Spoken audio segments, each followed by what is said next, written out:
pretend all the sisters want to be pure. Show that man the door. Direct him. It's there. Run.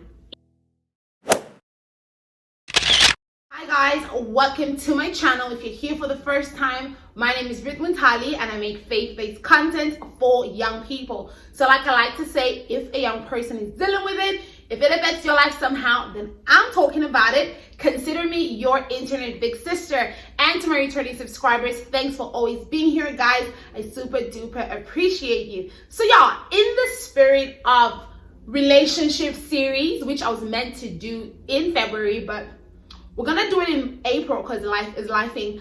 I'm coming to you guys with 4 mistakes that Christians make in relationships. So without further ado, let's get right into the video. So I took the liberty to pick mistakes that I made myself. So I'm gonna be putting myself out there. If you've watched any of my past videos, then you know I began dating or got into a relationship at the age of 18 because I just thought I'm grown and whatever. So yeah, I'm gonna share 4 mistakes that I made and 4 mistakes that young Christians usually make. So yeah, let's get right into mistake number 1. Not knowing myself enough. Not knowing myself, period, at this point, because who was that girl, right? So when I was younger, I had no standards. Let's just say that. Let's end the video with that. I'm kidding. I had no proper standards. It was just, is this person cute? Do I find them physically attractive? So yeah, the person is tall, they play basketball, and that's it. Like, no core values, you know? It's giving toxic and desperate, guys. Like, I don't even understand who that girl was. And if I could talk to her, I'll just be like, girl, you know? And I'll get into the second point, which will make you understand why I would get into those relationships. But yeah, I didn't know myself. And it's so important for you to know yourself. Reason being, even amongst Christians, right? Amongst the Christian brothers, not everybody's going to be compatible with you. Guys, it's not enough that both of you can shanda and, you know, do spiritual warfare, break altars. There's more to marriage than just having spirituality in common, right? And so that's why it's very important for you to know yourself in different areas, your personality traits, who has God called you to be, because it's not every person's calling that's going to speak to you. You're not going to help every person. And so it's so important that you know yourself, know who you are, know whose you are. That is so important. So that's a mistake, most young people make. And another thing with knowing yourself is sometimes, even when you're in the relationship and you know it's very toxic, it's taking so much from you, because you don't know who you are, you stay in there. You know what I mean? Like, you just stay there when you shouldn't. So it's so important to know yourself. Go on a journey to know who you are, because it's going to influence who you get into a relationship with and how you stay in that relationship. So yeah, that's mistake number 1, not knowing yourself enough. Some of you need to be dating you. Some of you need to be in a relationship with you. My God, what a word. Like, you don't even have a relationship with you and you're trying to do it with other people. That's what you need. Date yourself. Go on dates by yourself and get to know who you are. I gave you the solution. Mistake number 2 will be thinking being in a relationship is equivalent to being valued, or making the mistake of thinking that if you're not in a relationship, then something is wrong with you. Guys, when I was between 18 and 24, I was a chronic dater. Like, I dated so many people, and that's because I had this mindset.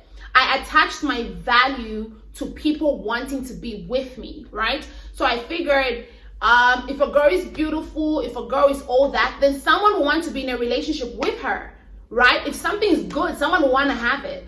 And so I jumped from relationship to relationship because I attached my value to being attached to someone, or someone liking me, someone wanting me, someone needing me, if you will, whatever is what I thought value is, right?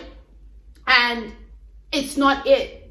That's not it. Your value comes from God. It comes from who you are in God. And it's so important that all of us get that value from there and not from being in a relationship with another person. So that's a mistake I made. And when you think like that, you begin to think, well, if I'm not in a relationship, then if I'm single rather, then I'm not valuable. And that's just not the right way to think, because Jesus was on earth. He didn't have a romantic relationship with anyone. We see that with Apostle Paul. And these are valued men. They're celebrated. So marriage is beautiful. Marriage is good. But that's not what gives you value. I mean, I know society will value you better. There are even some landlords, when they're putting tenants, they say, if you're single, no. I don't know what I said about, but you see how society can push us to think that way, right?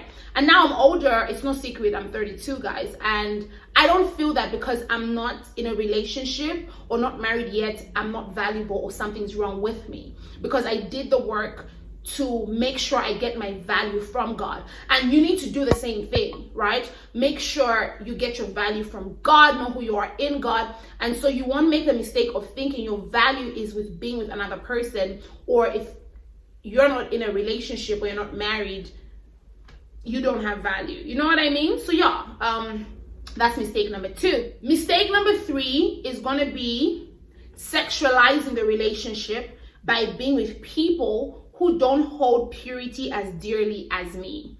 And guys, I'm going to take the time to explain what sexualizing a relationship is. It doesn't always mean sex, like full-blown penetrative sex.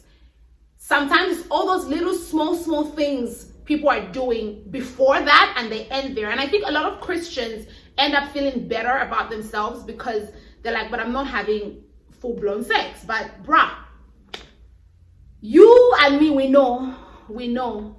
Let's not be funny, right? So when we say sexualizing, it's in the context of everything. Now, guys, it's so important, especially for my girls.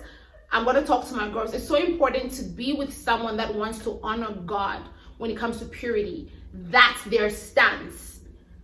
A long time, it was cute to hear things like, oh, I'm not going to touch you, or I'm not going to kiss you because of you. It's not cute, sis. Run. Show that man the door. Direct him. It's there. Run. If that person doesn't have a relationship with God where they want to honor God and they're making it about you, it's a matter of time. You guys are going to be kissing and all those things that come with that, because women are emotional beings. So I always had this very stern, oh, I'm not kissing. That was my vision. I'm not kissing before marriage. I'm not doing... Sex, who's talking about that? That's not even, I'm not doing that, right?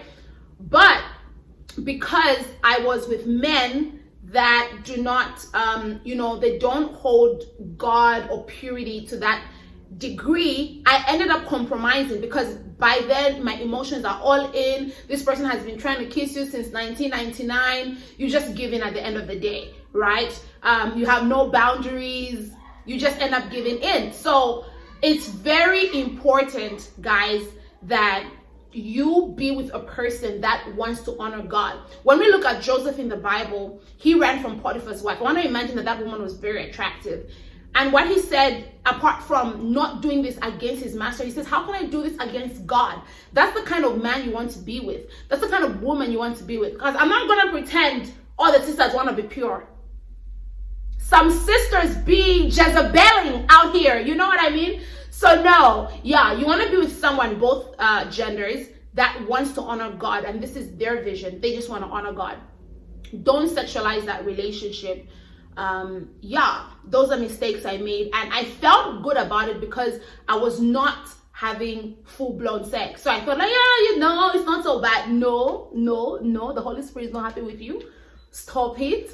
Don't do that. Yeah, so it's a matter of time. Eventually you might end up doing that, even when you didn't plan to. I always used to say, I don't believe Christians will say, oh, I don't know what happened before we knew it.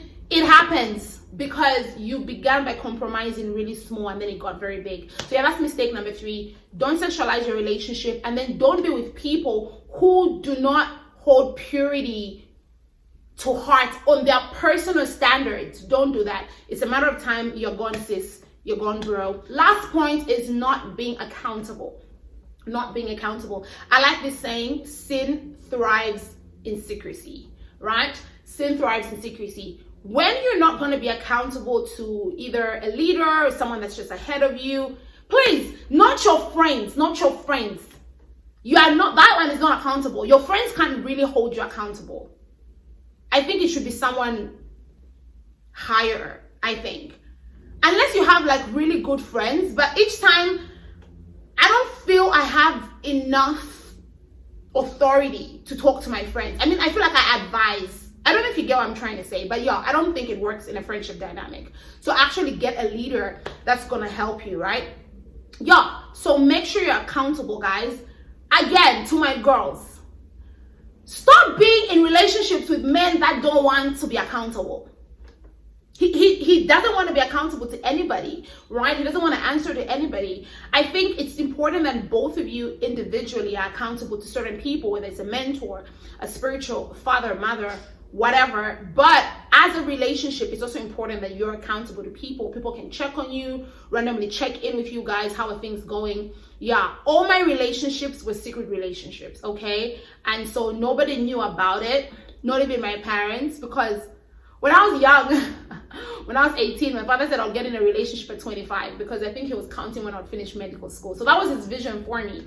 So when I began dating, I wasn't the person who's very liberal with my parents. Now I will because I'm grown and I'm not trying to do no shenanigans. But at the time, that's what it was. So I told nobody. It was just a secret. And guys, nah, it's not it, right? So if you're in a relationship and you're making any of these mistakes, there's grace for you to correct them. I didn't come here to shout at you. That's why I put myself out there, right? There's grace for you to correct them. Reach out for help. You can reach out to me, Ruth Muntali, on Facebook, on Instagram, missmuntali@gmail.com, via the email. Yeah, you can reach out to me and we can talk and we can help you out there, right? We're here to help one another. So if you're making any of these mistakes, we can fix it, child. It's not the end of the world, right? Even if you are sexualizing the whole relationship, you can come out. You can come out in the name of Jesus. Yeah, guys, so that's today's video for mistakes I made in my relationships. I hope you've learned one or two things from me. So until my next video, it's goodbye, au revoir, das vidania, because sis is multilingual. Yeah, so I'll see you guys in my next video. Goodbye and God bless.